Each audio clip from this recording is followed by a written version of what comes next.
Le Bureau international du travail était en atelier de restitution de résultats ce mercredi à Abidjan.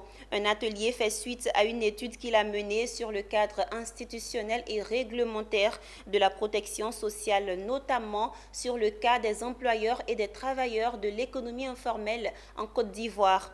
Une initiative qui vise à promouvoir une meilleure couverture sociale en faveur des acteurs de l'économie informelle. Konena Nourgo et Richard Akeke.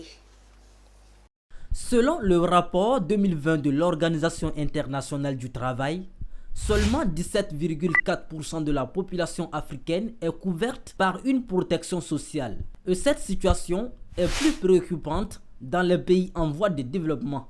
En vue de contribuer à la réforme des systèmes de protection sociale, notamment en faveur des employeurs et travailleurs de l'économie informelle, le Bureau international du travail, BIT, présente ce jour les résultats d'une étude menée sur le cadre institutionnel et réglementaire de la protection sociale, notamment la couverture maladie universelle et le régime social des travailleurs indépendants. Cette étude, financée par l'Union européenne, permettra de proposer une meilleure couverture sociale aux acteurs de l'économie informelle.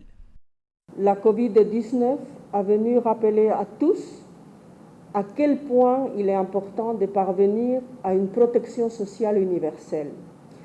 En effet, la pandémie de Covid-19 a bouleversé les vies, déstructuré les moyens de subsistance des millions de travailleurs de l'économie informelle, dans le monde entier bien sûr, mais nous savons que ça a été le cas en particulier en Afrique.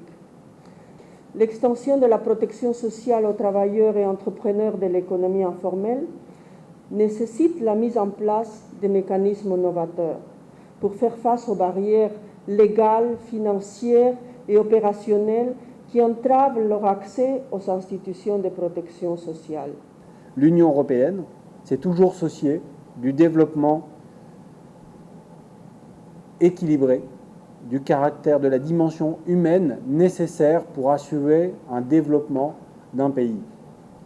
Le capital humain est majeur quand on parle de projection et de développement d'un pays.